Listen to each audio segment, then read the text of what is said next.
आज बाबा के पास वतन में भोग लेकर के पहुंची। आज जैसे ही वतन में पहुंची, देखती हूँ बाबा बाप दादा कहीं से चक्कर लगाते वतन की ओर आ रहे थे। सूक्ष्म वतन में सामने बाबा को देख मैंने पूछा, बाबा आज कहाँ से किधर से चक्कर लगा के आ रहे हैं? बाबा एक सेकंड मेरी तरफ देखते हुए कहने लगे, बच्ची आज बाबा सभी सेंटरों का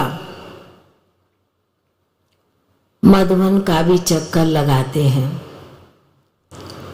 और आज बाबा विशेष बच्चों का चौपड़ा देख रहे हैं। बाबा ने कहा कि जिस प्रकार दुनिया में मनुष्य आत्माएं अपने घाटे और फायदे का चौपड़ा देखते हैं, हिसाब निकालते हैं, तो बाबा भी आज विशेष सभी सेंटरों का सब जगह का चक्कर लगाते यह देख रहे हैं हर बच्चे ने ऐसे समय पर अपने कर्मों की श्रेष्ठ कर्म की कितनी कमाई की है, कितना भाग्य बनाया है, कितनी आत्माओं की दुआएं इकट्ठी की है। बाबा ये चौपड़ा देख रहे हैं बच्चों का। बाबा ने कहा कि बाबा ने बच्चों का यह देखा,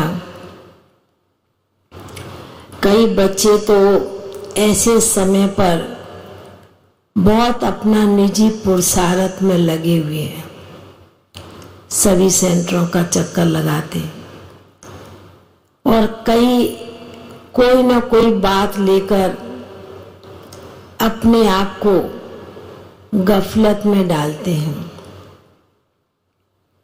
थोड़ा अलबेलापन वह भी बाबा देख रहे हैं और कई आज टीचर्स बहनों को भी बाबा ने पकड़ा। कई तो ऐसे समय पर अपने लौकिक संबंधी आदि में भी बुद्धि लगाए बैठे हैं। बाबा ने कहा बातें तो बहुत है पर बाबा इतना ही सुनाएगा, क्योंकि देवताओं के लिए इशारा ही इतना काफी है। तो बाबा ने कहा कि ऐसे समय पर बाबा के कई बच्चे अपना बहुत निजी पुरुषार्थ बाबा के घर में यज्ञ में कणा दाना बीज बोना बहुत करते रहते हैं। बाबा के स्नेही सहयोगी बच्चे बहुत बाबा के घर में यज्ञ में डालकर अपना सूक्ष्म भाग्य बना रहे हैं।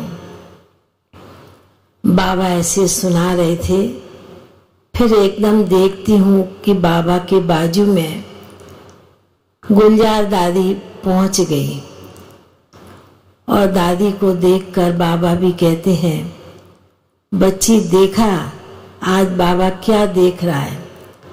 सभी का चौपड़ा चिट्ठा ये बाबा देख रहे हैं। तो बाबा ने ऐसे कहते हुए एकदम से जैसे प्रकाश मणि दादी बड़ी दादी इमर्ज किया।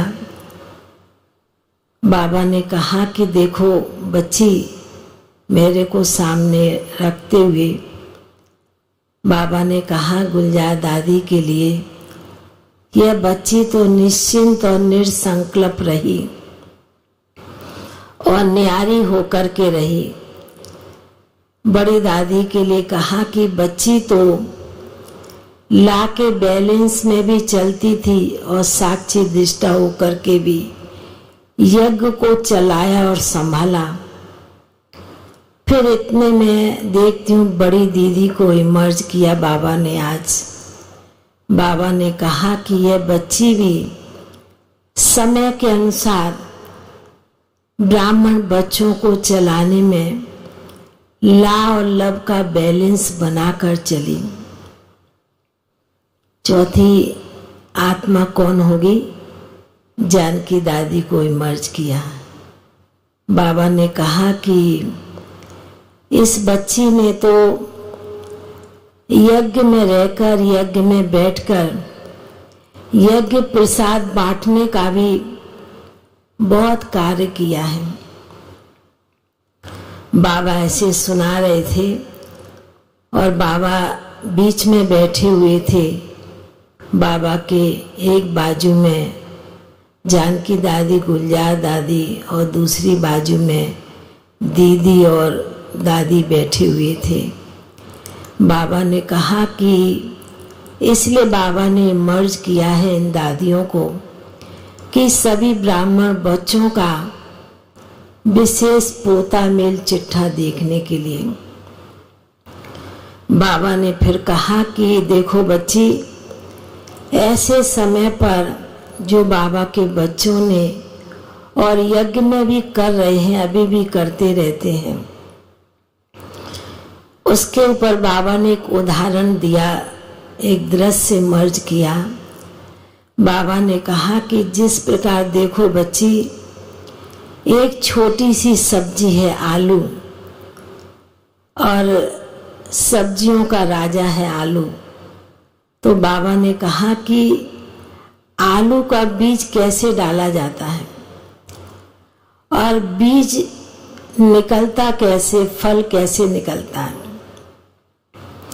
उस आलू को फिर लाते कैसे हैं, बनाते कैसे हैं और पकाते कैसे हैं, खाते कैसे हैं और बचाते कितना है।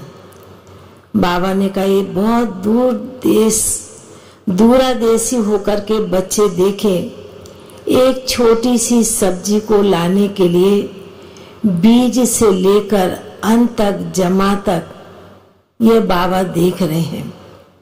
ऐसी चीज नहीं उग जाती है, उसका बीज डाला जाता है और उस बीज से कितने आगे बढ़ते बढ़ते फिर जमा का खाता कितना होता है। उसी प्रकार बाबा हर बच्चे का यह संस्कार, यह संकल्प, यह मन के विचार बाबा देख रहे हैं, पुरुषार्थ को देख रहे हैं। बाबा ने कहा कि जब एक छोटी सी चीज को इतना समय देते आदि से लेके अंत तक, तो आप बच्चे सोचो कि बाबा के घर में कितना ना बाबा ने बच्चों को सुख दिया है, आनंद दिया है, प्रेम दिया है, बाबा ने सब कुछ दिया है। तो बाबा ने कहा कि इसलिए ऐसे समय पर सर्व बच्चों को, सिर्फ मधुबन के नहीं, सर्व सेंटर्स के बच्चों को भी इतना स्नेही सहयोगी बन के चलना है और अन्य आत्माओं को भी उसी प्रकार चलाना है। तो बाबा ने संदेश तो इतना सुनाया और बाबा के सन्मुख तो भोग की थाली रखी थी। आज कई आत्माओं का भी विशेष भोग था।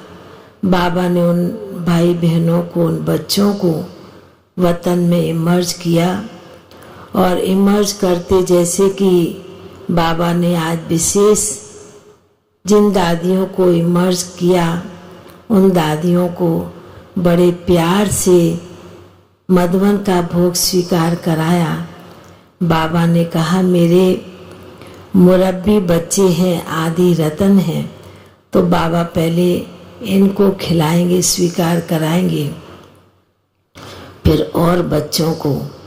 ऐसे कहते बाबा ने, जैसे कि दो दो दादियाँ दोनों तरफ बैठी थी और बहुत ही बड़े प्यार से चारों दादियों को गले लगाते हुए, और जैसे कि चारों दादियाँ और बाबा सभी भाई बहनों के ऊपर सब जगह का जो चक्कर लगाया बाबा ने, सभी को बहुत ही कहीं शक्तिशाली दृष्टि देते, प्रकाश की दृष्टि देते, जैसे कि बाबा ने उन्हें मर्ज कर दिया और जिनका भोग था उन्हें भी बड़े प्यार से भोग स्वीकार कराया, और बाबा का याद प्यार लेते हुए सभी के प्रति फिर हम नीचे पहुंच गए। ओम शांति।